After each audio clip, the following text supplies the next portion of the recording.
we're going to have a short demonstration by Marcus Shingles, who's the co-founder of Exponential Destiny, about the metaverse on headsets. This is like one of the most exciting sessions, right? This metaverse experience was created by teams of young people aged 14 and above from over 70 countries around the world, and they're participating in a global competition on metaverse for SDGs. The competition was launched in 2022 in Kigali, not so long ago, at ITU's Generation Connect Global Youth Summit at the World Telecommunication Development Conference. And it's called the Metaverse for SDGs Global Prize and VR Competition. They even have a lab, and I can't wait to go to the lab where you, and all of you are invited to the lab. In the Metaverse for the SDGs lab, the semi-finalist VR experiences that were submitted for each SDG by the top performing teams in the global competition will be demonstrated for STI attendees who will experience the SDG fully immersed using these virtual reality headsets. Now, can you think of anything more exciting than that? So, Marcus, give us a preview. Sure. We'll start off with my colleague Samantha, who's the project lead. Hello, everybody. My name is Samantha. It's an honor to be here and address you all. I'm 22 years old. I grew up and graduated from a public high school in South Central Los Angeles, a low-income and marginalized community, and I'm the first generation in my family to go to college. I'm one of the leaders at Exponential Destiny, an educational nonprofit that we founded about 2 years ago. Our group is predominantly a group of young leaders from low-income communities and marginalized communities that provide mentorship and digital upskilling to youth in similar communities. We primarily work with public schools in these underserved communities to explore the potential of introducing new innovations in their classrooms. We have been conducting extensive pilots and research by introducing virtual reality and the metaverse to students, school administrators, and teachers. I love mentoring my peers, as I've been digitally upskilled by Exponential Destiny's mentorship program, as shared in this BBC article. There's been a lot of hype around the metaverse lately, but let me break it down to you. I learn specifically by immersing myself in experiences. Show me, don't tell me if you want me to learn. At my high school, we didn't have a budget for classroom basics, let alone expensive class field trips. So having learning experiences was not always an option.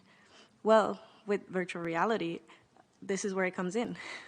With VR, a teacher and her students can reimagine and even create lifelike simulations that provide what we at Exponential Destiny call immersive and experiential methods of learning. And when you incorporate edutainment and gamification techniques, you start to realize the real power of this immersive medium as a new tool for education and learning. And here's the good news. VR technology has hit an inflection point in recent years, where it is higher quality, finally low cost, and scalable even for under-resourced schools. So this is what we do at Exponential Destiny. We bring VR headsets into classrooms where we teach students and teachers how to reimagine and even create new curriculum around important subjects using VR immersive softwares that is no more complicated or expensive than PowerPoint, but in 3D. Like you see here, this is a work we did with the Florida School District, and with our help, students and teachers created this Blue Zones experience to learn more about healthy living on a budget.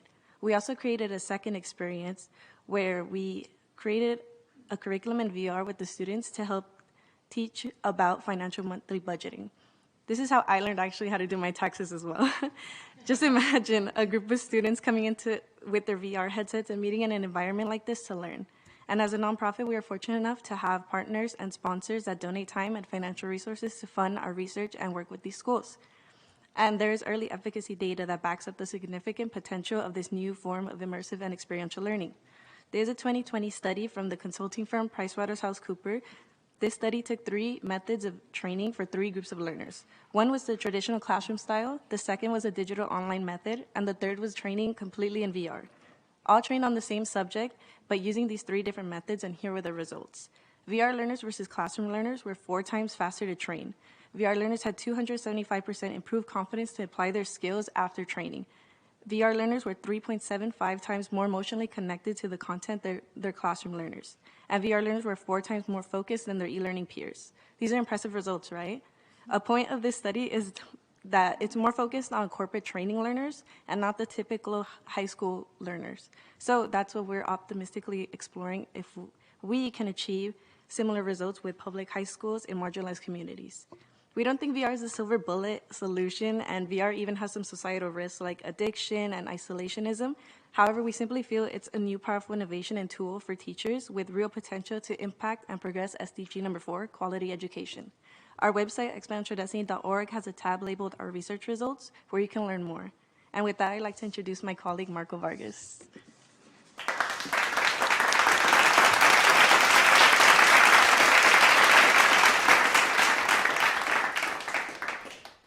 Hello, everyone.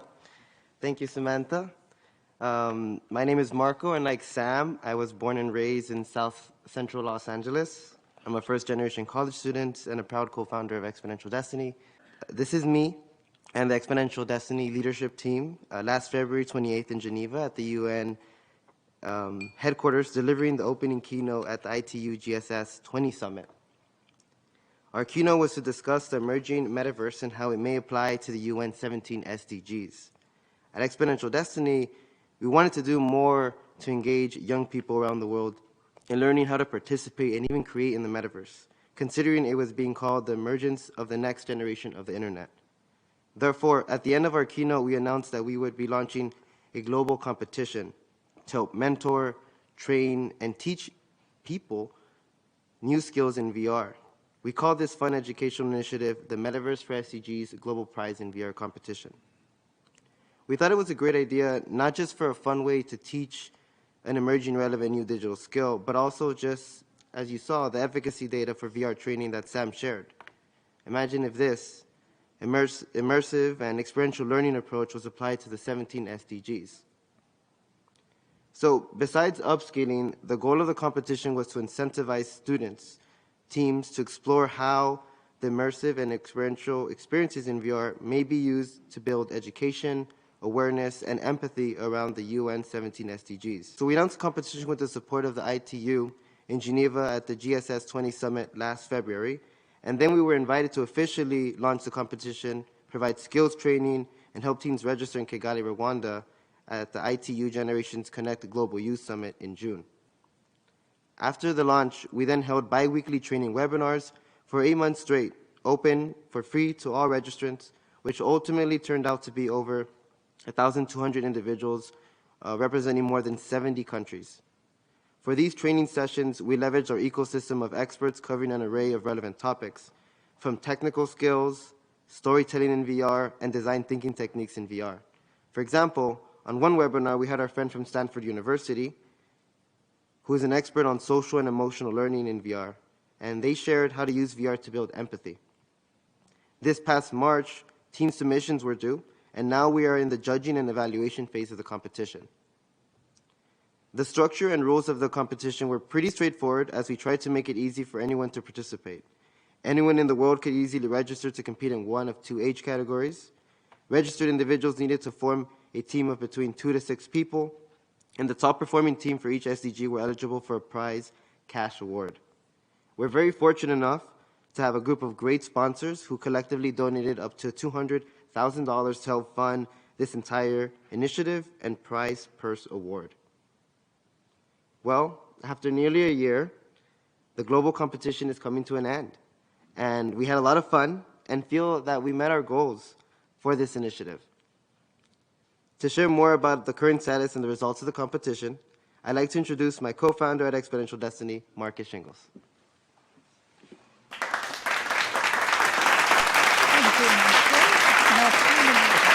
Yes.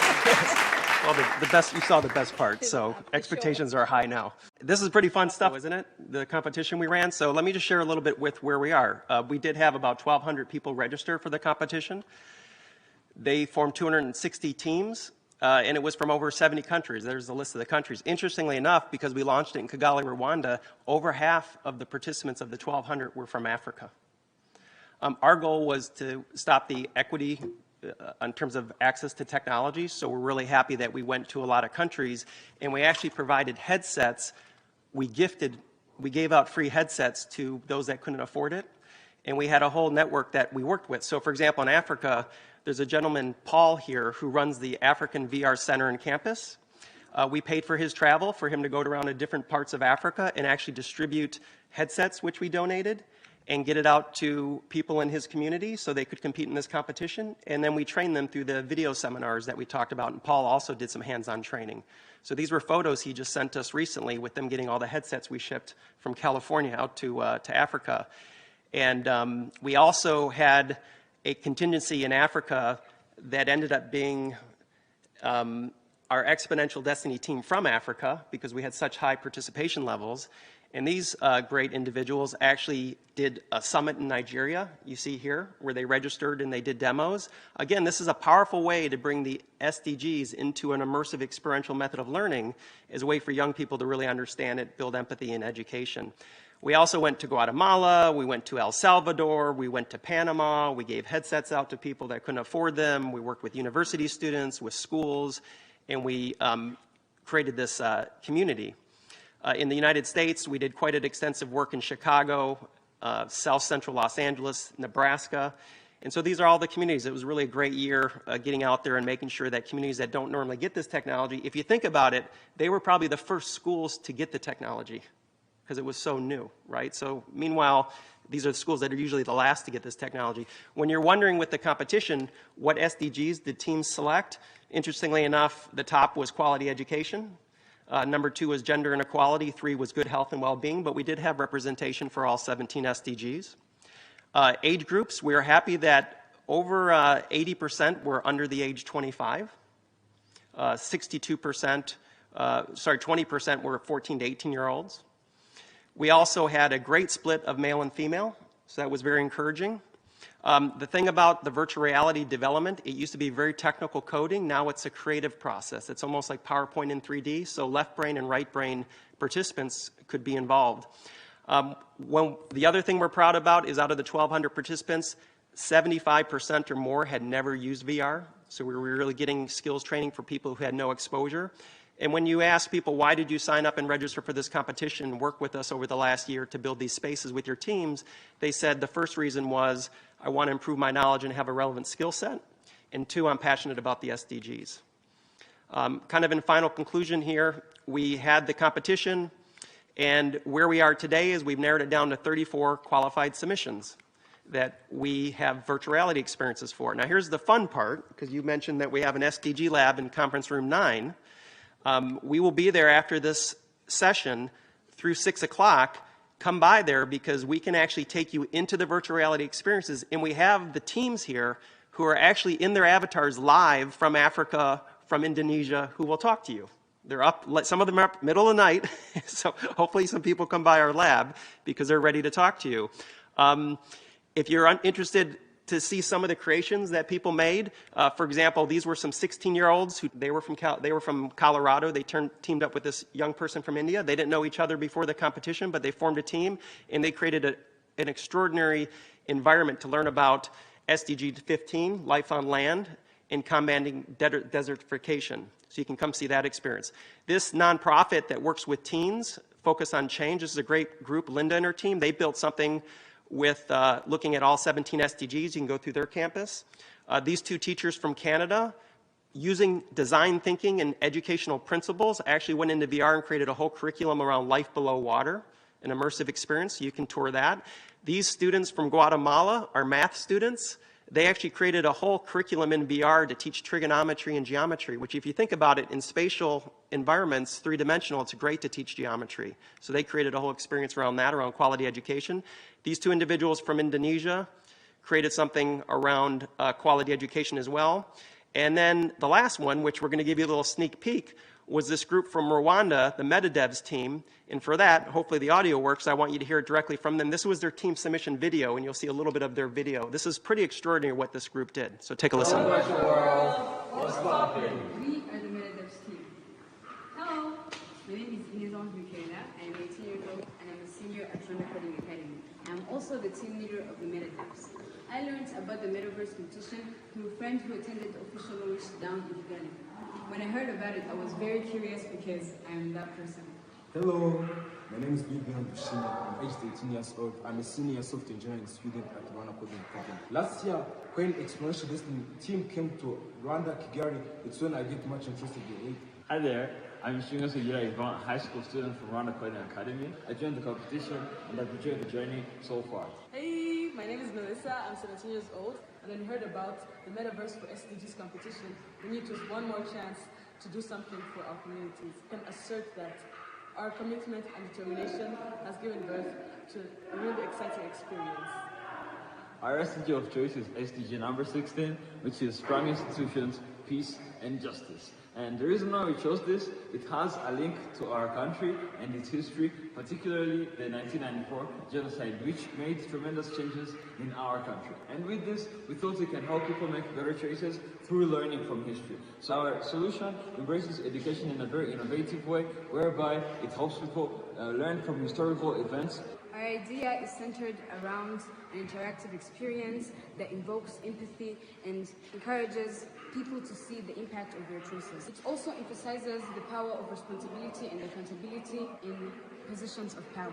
Personally, as we done experiences in the metaverse, I realized one thing in real life. I developed an empathy for peace, justice, and strong institutions, which will help to improve our real world. See you in the Metaverse! So what you're seeing here is a tour of their actual space.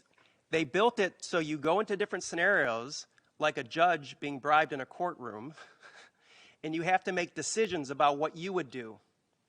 And depending on your decision, it brings you into a different portal based on if you make a right decision or wrong decision.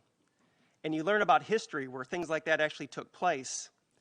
For example, here's another situation where you see the police abusing their power, and it resembles a true historical event. Here's a situation with a company that's trying to have influence over the government.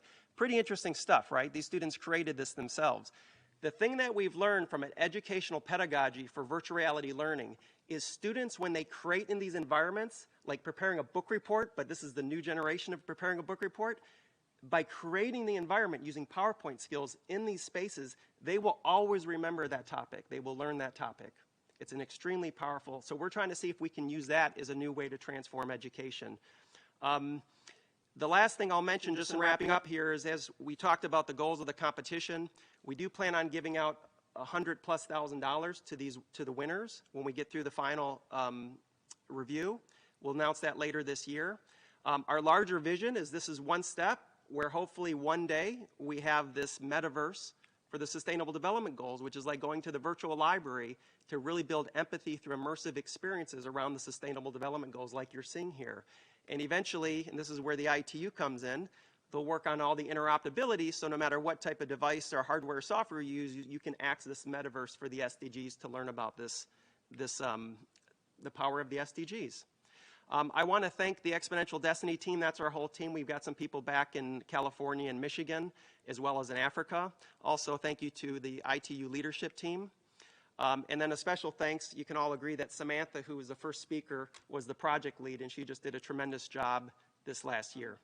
It's worth mentioning the donations we received as a nonprofit were from the Honest Company, BSB Design, Multicore, DTV, Brian Chadwick, and BlendHub, who all had a passion for their SDGs. They made it possible. And the Virtual World Society gatherings, Mesmerize, Engage, also gave us free software to leverage during the competition. If you're interested in running your own customized metaverse for SDGs for your own school, your community, or country, we'd love to do this model again with anyone as a nonprofit, young people, mentoring young people. It's a really effective model. Please reach out to us. info@exponentialdestiny.org is our email, and please visit the exponentialdestiny.org website or the sdgmetaverseprize.org website around the competition. And we hope to see you all at our lab here in 20 or 30 minutes. Thank you.